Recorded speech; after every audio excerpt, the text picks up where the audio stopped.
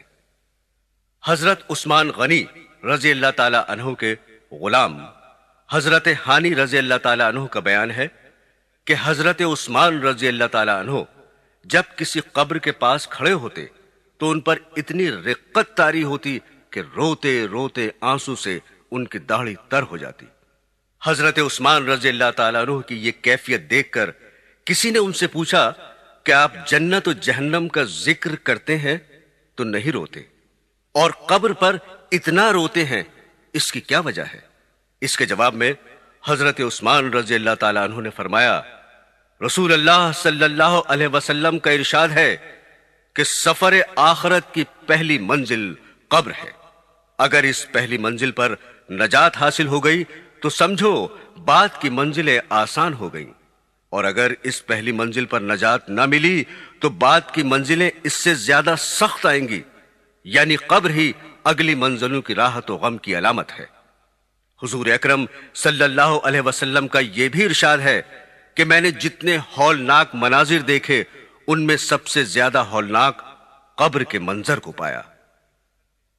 حضرت برار رضی اللہ تعالی عنہ کا بیان ہے کہ رسول اللہ صلی اللہ علیہ وسلم کے ہمراہ ہم ایک جنازے میں شریک ہوئے۔ ہم نے دیکھا کہ آپ ایک قبر کے کنارے بیٹھ گئے، پھر آپ اس قدر روئے اور ہم کو بھی اس قدر رلایا کہ زمین تر ہو گئی۔ آپ نے اس وقت فرمایا، میرے بھائیوں، اس جیسی ہولناک جگہ کے لیے تیاری کرو۔ ابو اسحاق یحییٰ بن حسین رحمت اللہ علیہ کا بیان ہے کہ مجھ سے ایک معتبر جماعت نے بتایا کہ صفا میں ایک گورکن نے ایک قبر کھودی۔ مردے کو دفن کرنے کے بعد گورکن کو اپنی کوئی بھولی ہوئی چیز یاد آئی۔ اس نے جا کر دوبارہ قبر کھودی اور اس نے یہ عجیب نقشہ دیکھا کہ مردے پر ایک بڑا سانپ تھا، اتنا بڑا کہ اس نے مردے کو گھیر رکھا تھا۔ گورکن ڈر گیا اور اس پر غشی سی طاری ہو گئی۔ اس کے بعد اس کی عقل جاتی رہی۔ پاگل ہونے کے بعد اس نے گورکنی چھوڑ دی۔ ابو اسحاق یحییٰ بن حسین کا بیان ہے کہ ایک معتبر جماعت نے یہ خبر دی کہ سید ہادی اتفاق سے کہیں جا رہے تھے کہ راستے میں ایک کھوپڑی دیکھی اور اس میں لگام بھی تھی۔ سید ہادی نے اس کھوپڑی کو اٹھا کر زمین کے نیچے دفن کر دیا، مگر فوراً ہی زمین نے اپنے اندر سے اس کھوپڑی کو باہر پھینک دیا۔ سید ہادی کو بڑی حیرانی ہوئی، وہ برابر فکر میں رہے۔ اچانک ایک آواز آئی اور سید ہادی بہت دیر تک بے ہوش پڑے رہے۔ ابن حفشب رحمت اللہ علیہ اپنا واقعہ بیان کرتے ہیں کہ میرا ایک بار ایک قبیلے پر گزر ہوا، وہاں ایک قبرستان تھا۔ عصر کے بعد میں نے دیکھا کہ ایک قبر شق ہو گئی اور اس میں سے ایک آدمی نکلا۔ اس کا سر گدھے کا تھا مگر اس کا جسم آدمی کا تھا۔ وہ نکل کر 3 بار گدھے کی طرح چیخا، پھر قبر میں چلا گیا اور قبر بند ہو گئی۔ میں نے اہل قبیلہ سے اس قبر والے کا حال پوچھا تو بتایا گیا کہ وہ شرابی تھا۔ جب اس کی ماں نصیحت کرتی تھی تو وہ کہتا، خواہ مخواہ تو گدھے کی طرح چیختی ہے۔ چنانچہ وہ عصر کے بعد مر گیا اور ہر روز عصر کے بعد اس کی قبر شق ہوتی ہے اور وہ 3 بار چیختا ہے۔ حضرت انس رضی اللہ تعالی عنہ سے روایت ہے کہ نبی کریم صلی اللہ علیہ وسلم ایک جنازے میں تشریف لے گئے۔ جب میت قبر میں رکھ دی گئی تو آپ نے ایک کپڑا طلب فرما کر اس سے قبر کو ڈھانک دیا۔ اس وقت آپ نے فرمایا، قبر میں مت جھانکو، قبر ایک امانت ہے۔ اگر جھانک کر دیکھو گے تو کہیں یہ منظر نہ دکھائی دے کہ کالا سانپ مردے کی گردن میں توق کی طرح پڑا ہوا ہے، اور اللہ تعالیٰ کہیں یہ حکم نہ دے دے کہ قبر سے زنجیر کی آواز تم کو سنائی دے۔ حضرت ابو ہریرہ رضی اللہ تعالی عنہ سے روایت ہے کہ نبی کریم صلی اللہ علیہ وسلم نے ارشاد فرمایا، اپنے مردوں کو نیک لوگوں کے پاس دفن کیا کرو، کیونکہ مردہ برے پڑوسی سے اس طرح ایذا محسوس کرتا ہے جس طرح زندہ آدمی برے پڑوسی سے ایذا پاتا ہے۔ حضرت ابن عباس رضی اللہ تعالی عنہ سے روایت ہے کہ سرور کائنات صلی اللہ علیہ وسلم نے ارشاد فرمایا، جب تمہارا کوئی آدمی وفات پا جائے تو اس کو اچھا کفن دو اور اس کی وصیت پر جلد عمل کرو، اور اس کی قبر اچھی کھودو اور اس کے لیے اچھا پڑوسی تلاش کرو۔ صحابہ نے عرض کیا، اے اللہ کے رسول، کیا نیک پڑوسی اس کو آخرت میں کچھ فائدہ پہنچا سکتا ہے؟ حضور نے ارشاد فرمایا، کیا دنیا میں نیک پڑوسی سے کچھ فائدہ ہوتا ہے؟ صحابہ نے عرض کیا، ہاں۔ آپ نے فرمایا، اسی طرح آخرت میں بھی نیک پڑوسی مفید ہوتا ہے۔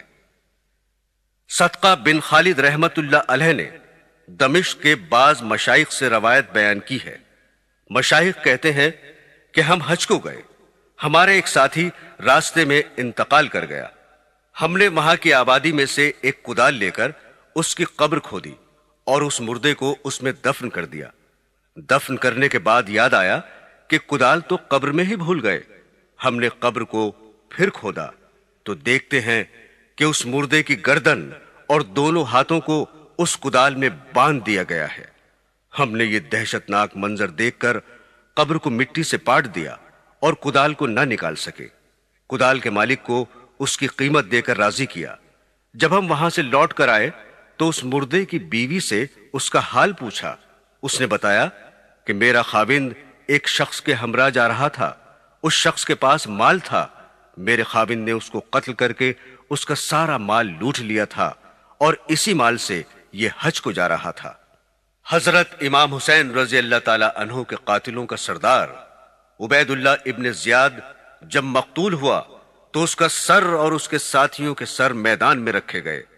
اچانک ایک بڑا سانپ نمودار ہوا، تمام لوگ اس کے خوف سے ادھر ادھر منتشر ہو گئے۔ وہ سانپ تمام سروں میں گھستا پھرتا باہر نکلتا رہا، یہاں تک کہ ابن زیاد کے دونوں نتنوں میں داخل ہو کر پھر اس کے منہ سے باہر نکلا۔ کئی بار اسی طرح کر کے وہ چلا گیا، پھر لوٹ آیا اور دوسرے سروں کے ساتھ بھی یہی برتاؤ کرتا ہوا غائب ہو گیا۔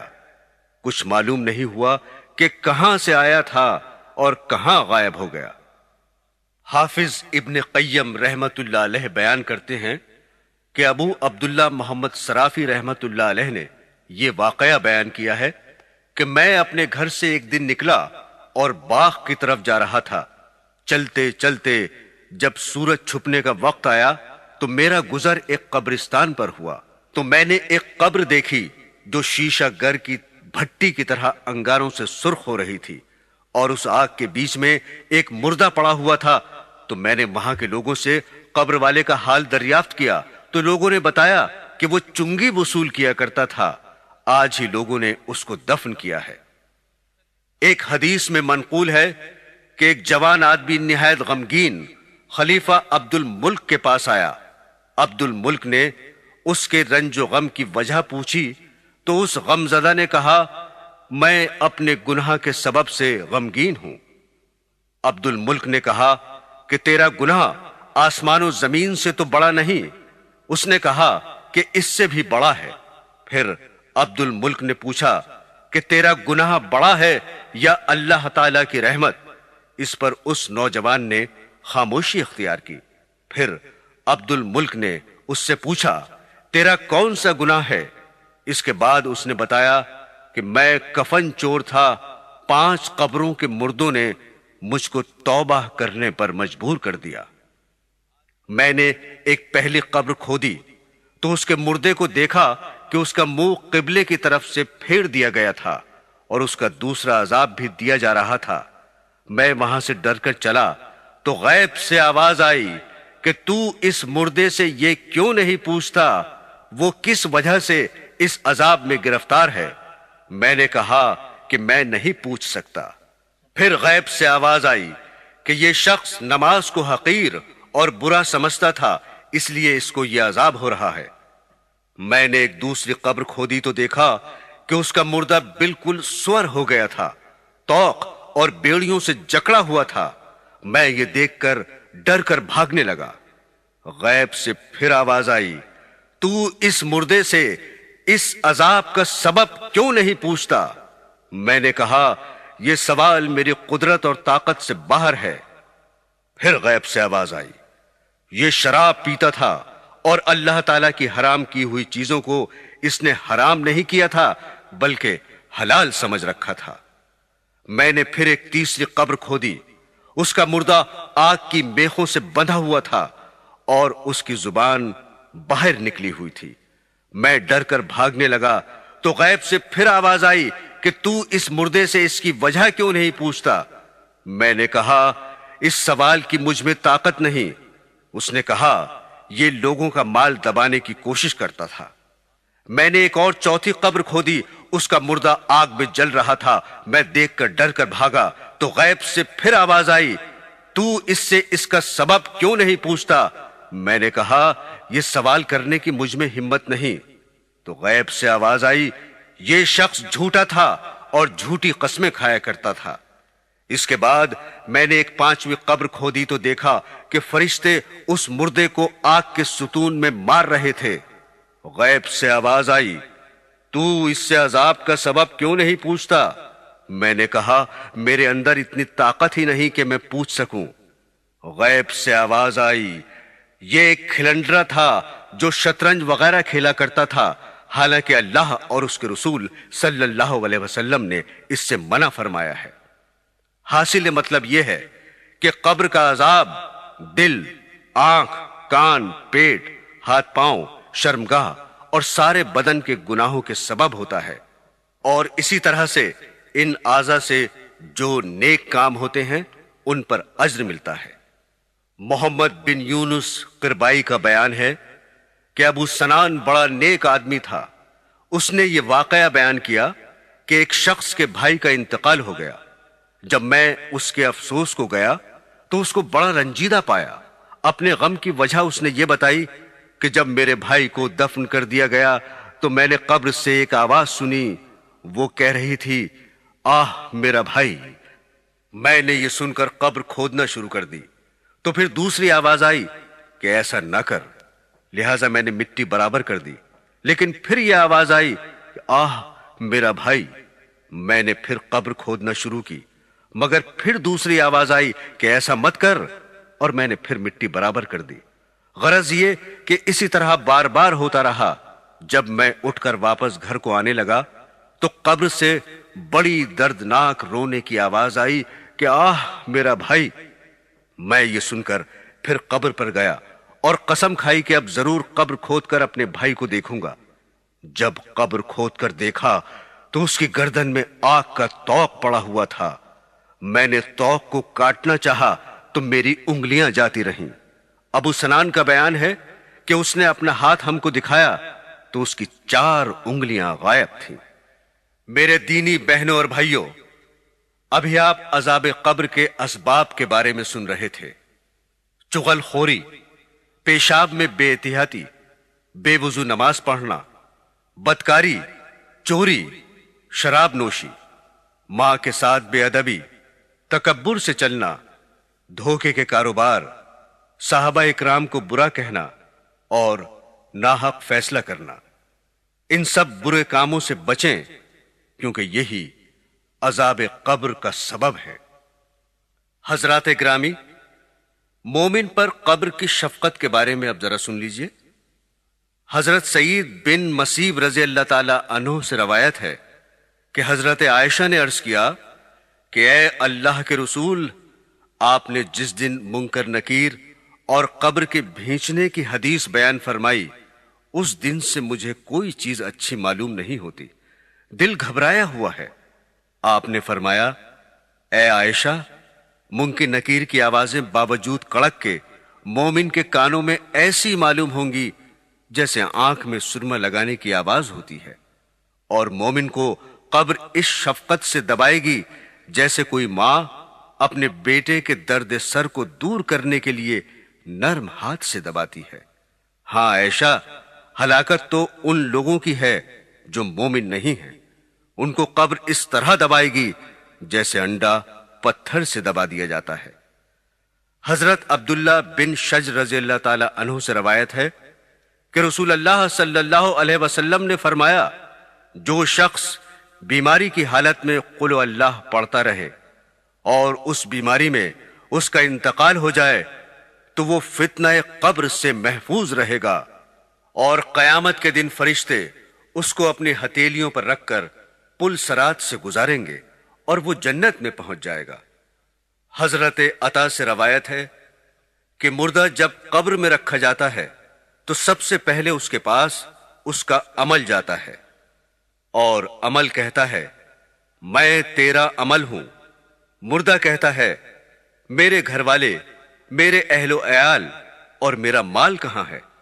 عمل جواب دیتا ہے ان تمام چیزوں کو تو نے اپنے پیچھے چھوڑا، قبر میں صرف میں تیرے ساتھ داخل ہوا ہوں۔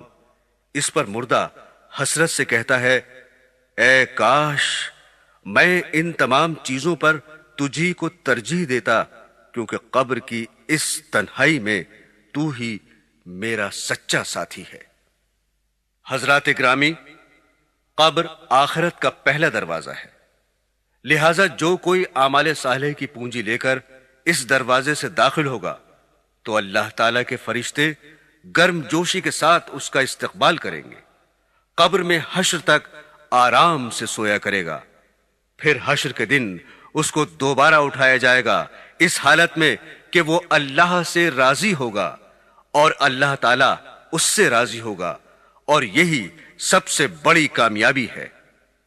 کتنے خوش نصیب ہیں وہ لوگ جو نیکیوں کی پونجی لے کر اس منزل قبر میں داخل ہوتے ہیں تو قبر ان کے لیے جنت کا باغ بن جاتی ہے، اور جو لوگ بد اعمال کا ذخیرہ جمع کر کے لے جاتے ہیں تو ان کے لیے قبر جہنم کا گڑھا بن جاتی ہے۔ وہ عذاب دیکھ کر پھر پچھتاتے ہیں، لیکن وہاں کا پچھتانا پھر کس کام کا؟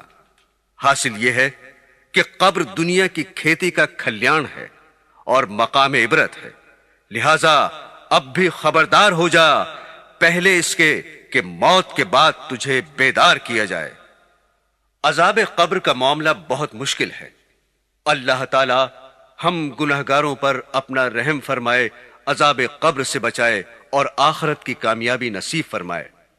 حضور صلی اللہ علیہ وسلم نے ارشاد فرمایا کہ تم عذاب قبر کے خوف کی وجہ سے مردوں کو دفنانا چھوڑ دو گے؟ اگر مجھے یہ ڈر نہ ہوتا تو میں اللہ تعالیٰ سے دعا کرتا کہ تمہیں عذاب قبر سنا دے اور دکھا دے۔ اسی وجہ سے حضور نبی کریم صلی اللہ علیہ وسلم نے اپنی دعاؤں میں کثرت سے اس سے نجات کی دعا مانگی ہے تاکہ لوگ بھی کثرت سے عذاب قبر سے اللہ تعالیٰ کی پناہ مانگے۔ عذاب سخت ہے، لہذا ہر وقت اس سے ڈرو اور اس سے اللہ پاک کی پناہ مانگو، ہر وقت اس کو یاد رکھو۔ اے اللہ، میں تیری پناہ چاہتا ہوں عذاب قبر سے اور دوزخ کے عذاب سے۔ آمین ثم آمین۔